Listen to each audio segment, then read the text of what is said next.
Hello, everybody. This is the Cincinnati Herald Podcast. I'm your host, John Alexander Reese, digital editor of the Cincinnati Herald. If you don't know, the Cincinnati Herald has been around since 1955 and is the largest African American newspaper in the greater Cincinnati area. And today, my guest star, co-host and media consultant for the Cincinnati Herald, Andria Carter. How are you doing today, Andria? Hey, John, how are you? I'm doing fantastic. We also have our circulation director for the Herald, Wade Lacey Sr. How are you doing today, Wade? I'm doing fine, John. How are you? I'm doing fantastic. With the introductions out of the way, let's head into some of the top news topics of the week. The CDC put in place a new eviction moratorium that will run through October 3rd. It applies to counties experiencing substantial and high levels of community transmission levels of COVID-19, which is an estimated 90% of the country. The CDC says the eviction moratorium allows additional time for rent relief while people get vaccinated against the virus. Andria, your thoughts on this story? Well, I know this is a very, very nervous time for a lot of people who owed a lot of money, but it was an opportunity that Biden's administration took advantage of to push the CDC to put this in place so that there are a number of people who could apply for a lot of financial assistance that was approved by Congress. So I think this is a good thing. It's sad that it's only, I think it's 60 days, 90 days. And even though it's for a short period of time, that's the most that they could get because they've already exhausted the longer period of time that have been put in place by the CDC. So I think it's a good thing. I hope a lot of people take advantage of it to be able to get their rent caught up to date with the assistance and things like that. Otherwise, what everyone feared at the end of August is going to happen at the end of October. So hopefully we can prevent a lot of people from losing their homes, especially as we go into the cold weather. Wade, your thoughts on the story? Yes, it's a good thing that they extended this, and I'm hoping that they have put something in place to help these people out in terms of it's one thing to give people that extra time and everything, but if they had problems with income and then all of a sudden everything's back the way it's supposed to be and they don't have a plan or had a plan, in fact, they're going to be in a bad situation and you're just going to have chaos. The other things I've heard, some people said that they've went through this and had no problems and they've got the relief and everything worked out fine for them. However, there are some other people said there's a lot of paperwork and a lot of roadblocks as you're filling out all the forms and getting everything to go through for them. So hopefully they can get that all taken care of. But we do need October, we do need December, we do probably the way things are going. We're probably gonna need more than that. And our next topic is Simone Biles has won a bronze medal in balance beam, her first of the Tokyo Olympics. Last week, Biles withdrew after first dropping out of the women's team finals while it was underway, citing mental health challenges. But she has acknowledged that she was suffering from a phenomenon known as the twisties. Twisties is a mental block when an athlete loses spatial awareness during an intense routine, which could lead to serious injuries. Wade, your thoughts on this story? It's a good opportunity, I think, for Simone and the other named celebrities and athletes to get together and really talk about this issue. It's real big, and if they actually step forward, and I think they can do some real good things to help folks out with this. I hope that she doesn't try to contend again unless she has got herself together, because both can get herself hurt. And the other thing is again, when I spoke of before, she does have a responsibility to her endorsers and all that and everything. So if she's not totally right, she shouldn't compete again. But I think it's an opportunity for her, people like herself, Naomi's tennis player, several of the basketball players have already talked about it. But if they form an alliance and really push this issue, I think they can help a lot of people out. Andria, your thoughts? Well, I think I wish she'd come out a little sooner to explain what the phenomenon was and why, even though they just said mental health, even though what she was suffering from was both mental health and the twisties, which is, in itself an interesting phenomenon to suffer from. Because reading about it in the article in the Herald, I found it fascinating how the one person in the article explained what it was, what can happen to someone suffering from it, and the thing that her body is so tuned and used to be able to fly and twist in the air, and then all of a sudden to just lose where you are in the middle of that is so dangerous. And the fact that she was doing so many twists, so many new moves that were dangerous, I admire her for stopping and being able to say, no, no, no, no, I don't want to hurt myself, mental health. And the fact that she's come out and said she was scared for the first time ever doing what she loves. Not a lot of people admit that they're scared doing what they love.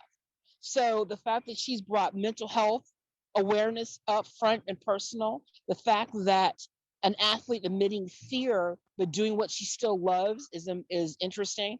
And I think the fact to see what she's going to do in the future, because after the Olympics, she's supposed to be starting a tour in September for this One American tour to display different forms of gymnastics with other people from September through, I think, December. And there's going to be like 2 stops in Ohio. So it's going to be interesting to see what the outcome of that tour is going to be and what she's going to do next.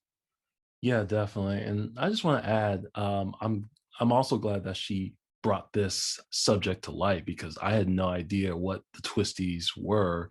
And as soon as she explained it, I was like, oh my God, that sounds frightening. So I'm glad she painted a better picture on this besides mental health concerns. Although I will say, even if she just said she had mental health concerns, she doesn't have to explain what mental health concerns she has, because she's earned it. She doesn't have to tell anybody anything.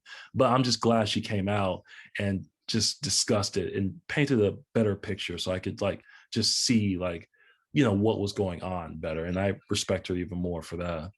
Oh yeah, I mean, because she suffered so many people on social media and on the air poo-pooed what she was going through, not recognizing that she was actually going through something, but they were sort of doing a soft PR to say mental health. And then, if they had come out and said she's suffering from the twisties, just think of all the jokes that someone would have come up with regarding it. But the phenomenon is also called the twisties.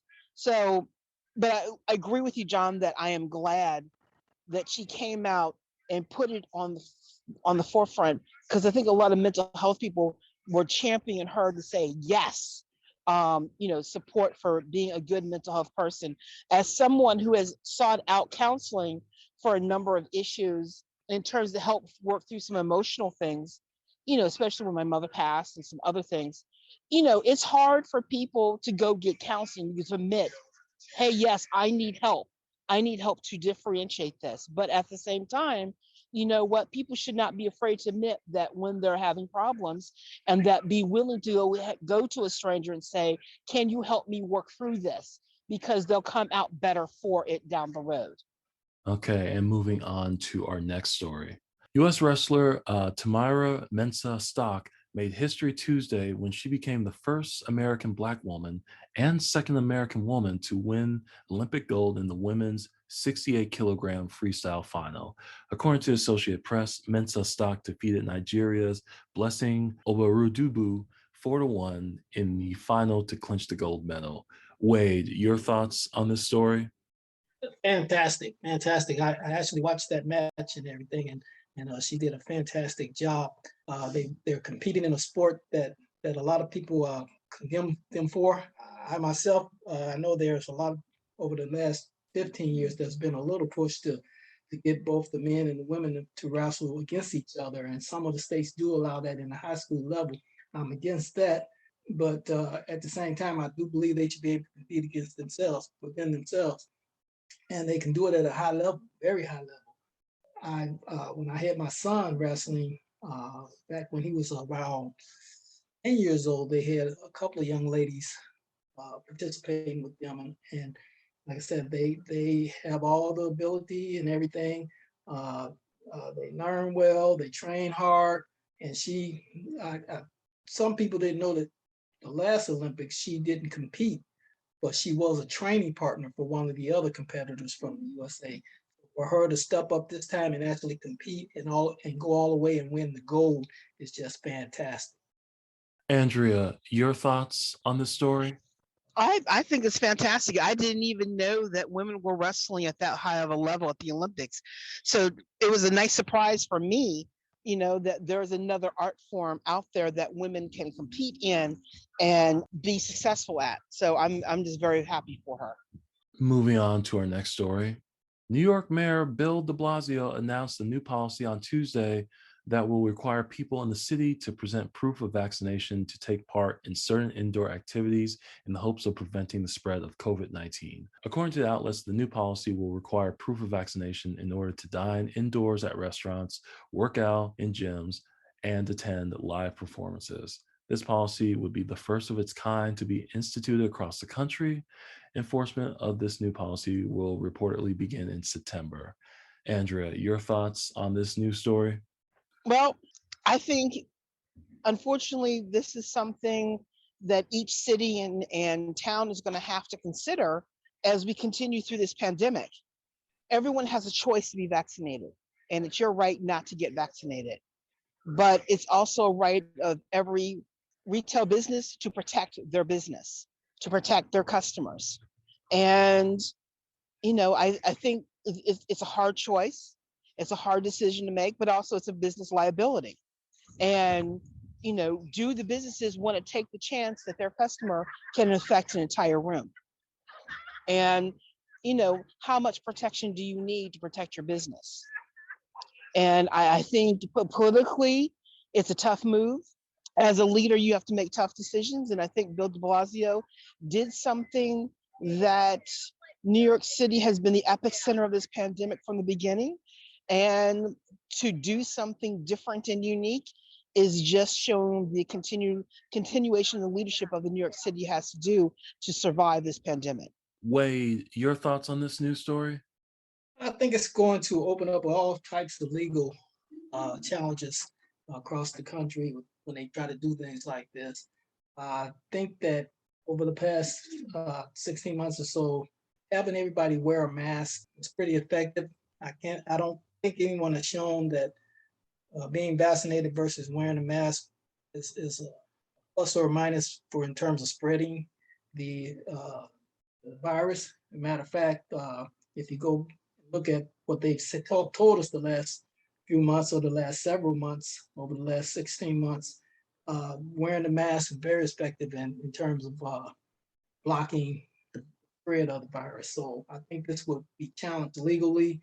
I don't see it winning because again, no one has proven that by wearing a mask or by being vaccinated, one is better than the other in terms of spreading the virus. The other thing is the division that it's going to cause. We've come through a very tough 2020 with the country being split and divided, and moves like this will further divide the country and people. And the last thing we want is especially coming out this summer, this hot summer, is people turning to violence. And when you do moves like this, you just might have that happen. And again, I think that there will be legal challenges across the country for the different cities or states that try to make moves like this because they haven't proven anything, and they'll lose. Well, I think it's interesting that, in France, they have instituted, I think in Paris, they instituted a similar situation where only the vaccinated can go into the theaters and the restaurants and things like that. And there has been a little bit of rioting there as well. But at the end of the day, with this new variant that has occurred that is happening among the unvaccinated, and the vaccinated are not seeing as much activity with the Delta variant. I think it's a hodgepodge, like you said, it's a hodgepodge. It's either yes or no situation. And unfortunately, as Dr. Fauci has said, and a few other people said, we're becoming two Americas, vaccinated and unvaccinated. And unfortunately, those who are unvaccinated are going to suffer a little bit more because of the Delta variant, because to kill the virus, you got to be able to be immune to it to kill it. And not enough people are taking heed of this. So what do? You're damned if you do and you're damned if you don't. So we'll just have to see what happens. Honestly, I'm kind of split on this because at the same time, it's like, yeah, you should be able to, it's your body, it's your choice. But at the same time, I'm like, it's a really just because Wade, like you were saying, it's just going to divide people even more. But at the same time, it's just like, it's like this whole thing has been politicized and masks do work, but some people just don't realize that, or people just wear their mask incorrectly. I can't tell you how many times I've seen so many people just not wear their mask correctly. But Andrew, like you said, it's like, I think it's like, it's getting to this point where, we kind of have to do that. And actually, I just read an article like right before the show where LA is considering doing that for, their theaters and restaurants and, gyms and other indoor activities. I mean, businesses, it's going to be interesting to see if businesses are going to start requiring employees to be vaccinated or not. And that's one thing under the federal law. Those lawsuits are being lost by the people who bring them against the businesses. The businesses are winning because under federal regulation, businesses can require an employee to meet a certain standard to work at their business. And because of that, if they start demanding you be vaccinated, you're going to find people are going to be having to make a hard decision. And right now, businesses are not going to take leadership on that, but very slowly, everyone's looking at liability. And once you bring liability into it, again, it's the catch-22. What are you willing to take a risk on? What are you willing to do? And I think that's what it comes down to. And as more and more people see, it's better to take a chance and be vaccinated than not be vaccinated. But then again, everyone has to make their own decision about what their health is, how they want to protect themselves, and go forward and live each day. I think what the businesses were winning in that situation, they was winning the situation when they were saying people had to have a mask coming on, had to have a mask on to come to their facility or their business. Not necessarily that they were okay in terms of telling people that they had to be vaccinated. That's two different things. Well, no, in California, a hospital was sued requiring all employees to be vaccinated, and the employees sued and they lost. Again, this is not going to stop. It's just going to be taken to a higher court each time.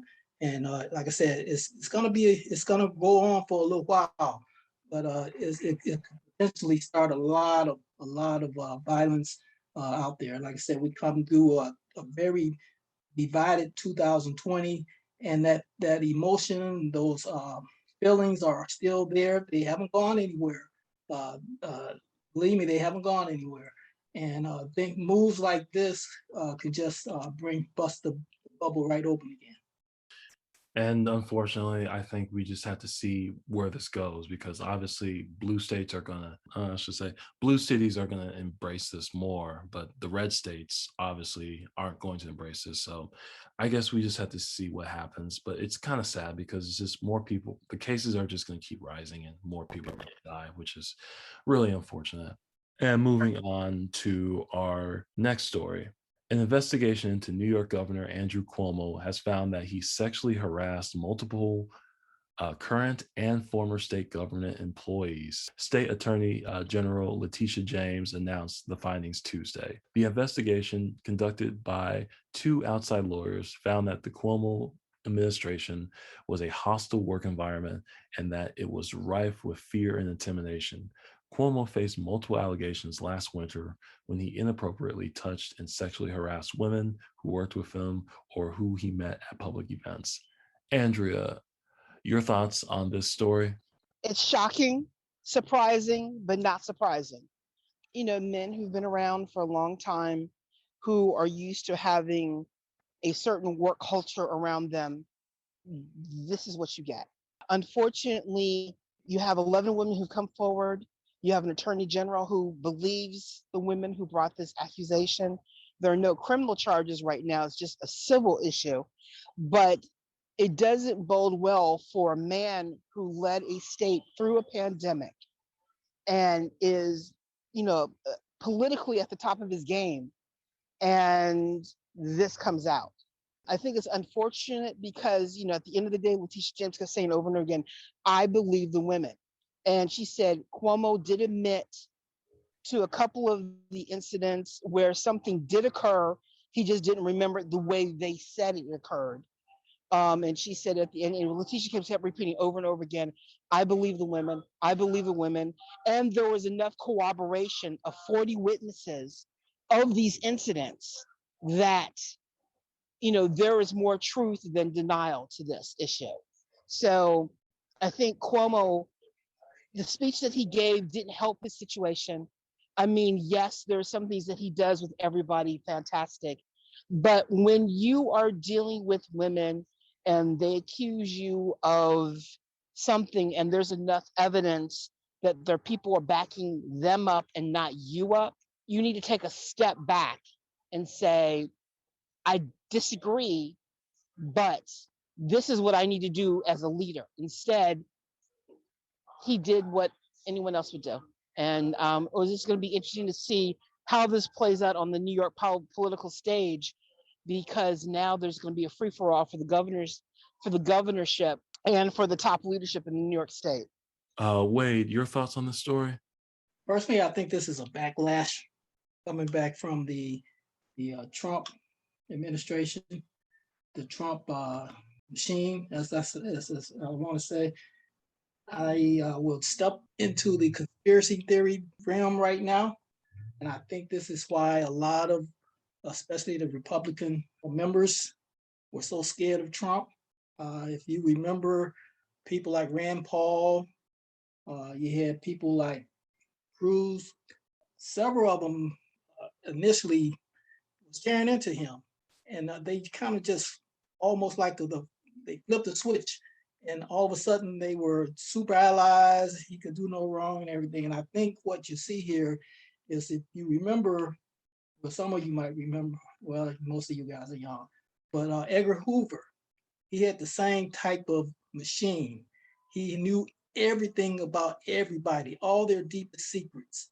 And I think the same thing has happened with Trump. He's made sure that he's been in a position to get information on everybody.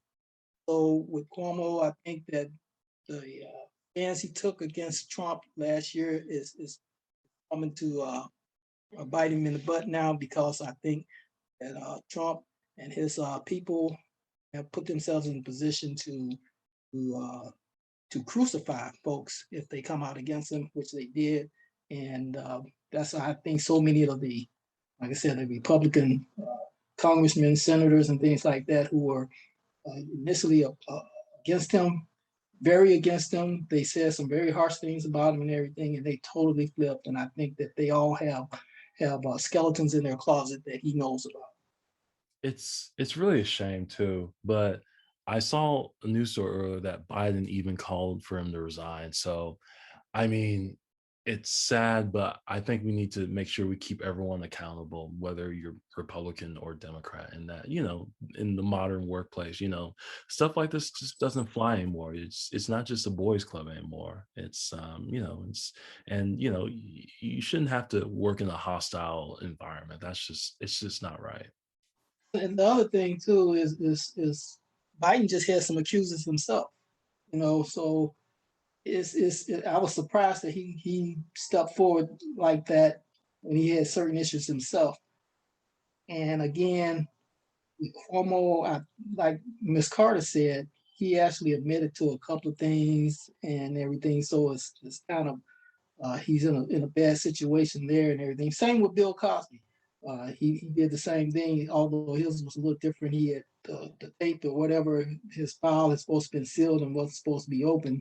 But the same situation, he did admit some certain things which left him open to a lot of other things after the fact. But again, I think that a lot of people are running scared because they have skeletons in the closet that someone could potentially open. Well, that's it for today's show. Thank you, everyone, for coming on and talking about today's news stories. I really appreciate it. As always, it's nice to be on, John. Thanks, John, for a good conversation. No problem. Make sure to check out the stories we talked about today on our website at www.thecincinnatiherald.com. You can also check out our print edition, which is sold at your local Kroger, UDF, Walgreens, Joseph Beth Booksellers, and at select service stations.